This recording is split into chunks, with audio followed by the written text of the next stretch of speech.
সাফল্য বলতে কি বোঝান? এই সিস্টেম সাফল্য বলতে কি বোঝায়?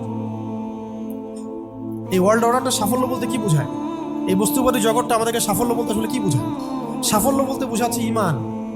সাফল্য হলো ইমান, বিশুদ্ধ আকীদা, বিশুদ্ধ আমল, আল্লাহর আনুগত্য, রাসূলের আনুগত্য, দুনিয়ার জীবনে মুসাফিরের মতো থাকা, যতটুকু প্রয়োজন ততটুকু সন্তুষ্ট থাকা, একজন নেককার স্ত্রী, সুসন্তান সন্ততি, আদর্শ একটা পরিবার, হালাল একটা রিজিক, বাস। ইসলামের জন্য দাওয়াত, তাবলীগ, মেহনত, দিন প্রতিষ্ঠার চেষ্টা, প্রয়োজনে জিহাদ, প্রয়োজনে শাহাদাত। আর কি আছে সাফল্য বলতে? এরকম সাহাবী একজন নয়, কিন্তু এক একজন সাহাবী সম্পর্কে এক একটা করে কথা বলা যাবে। হানজালা রাদিয়াল্লাহু আনহুর নাম শুনছেন? হানজালা রাদিয়াল্লাহু আনহু, তিনিও বিয়ে করেছেন একদিন। তার পরের দিন সকালে উহুদের যুদ্ধে গিয়েছেন। 70টা আঘাত সহ্য করেছেন, বলা হচ্ছে কিতাবের মধ্যে 70-80টা আঘাত তার দেহে ছিল। শহীদ হয়েছেন। উহুদ যুদ্ধে যখন সাহাবীদেরকে দাফন করা হচ্ছে, তখন তিনি নবী সাল্লাল্লাহু আলাইহি ওয়াসাল্লাম দেখলেন হানজালা রাদিয়াল্লাহু আনহুর লাশটা ভেসে আছে, বাতাসে ভেসে আছে, এবং লাশ থেকে পানি ঝরতেছে। সাহাবীরা জিজ্ঞাসা করলেন, ইয়া রাসূলুল্লাহ, এটা কেমন, এটা কিভাবে হচ্ছে?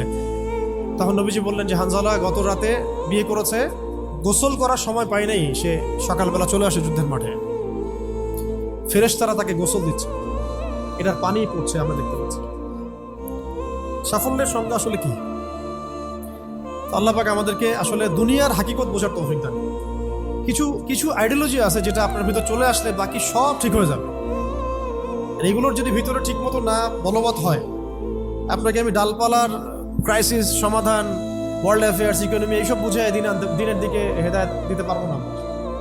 কিছু বিষয় ভিতর থেকে আসতে হবে, যে আগে আপনাকে হাকিকত বুঝতে হবে, আসলেই দুনিয়া কি, আখেরাত কি, গন্তব্য কোথায়, কোত্থেকে আসছি, কোথায় যাব, কোত্থেকে আসছি, আমরা যাব কোথায়, কোত্থেকে আসছি, যাব কোথায়, মাঝখানের সময় আমার কাজ কি, কে আমার নবী, কি আমার দিন, আমার দিনের মৌলিক বিষয়গুলো কি, দিনের ইলম কি, আমল সালেহ কি, দিন প্রতিষ্ঠার মেহনত কাকে বলে, কি করলে আল্লাহ পাক আমাকে কালকে আমাদের মাঠে নবীদের, শহীদদের, সিদ্দিকদের সাথে হাসর করাবেন। এটা হলো সাফল্যের মূল। এর মানে এই না যে দুনিয়াতে আমরা কিছুই করব না, ব্যবসা করব না, আমরা চাকরি বাকরি করব না, আমরা মানে মুআশারাত করব না, বিষয়টা তো এমন নয়। কিন্তু কথা হচ্ছে আমাদের মূল উদ্দেশ্যটা কি হবে। স্ত্রী সন্তান তো আমাদেরও আছে, কেন আপনি তাদের ভরণ পোষণ দিবেন, কেন তাদেরকে আপনি বড় করবেন সুন্দর করে?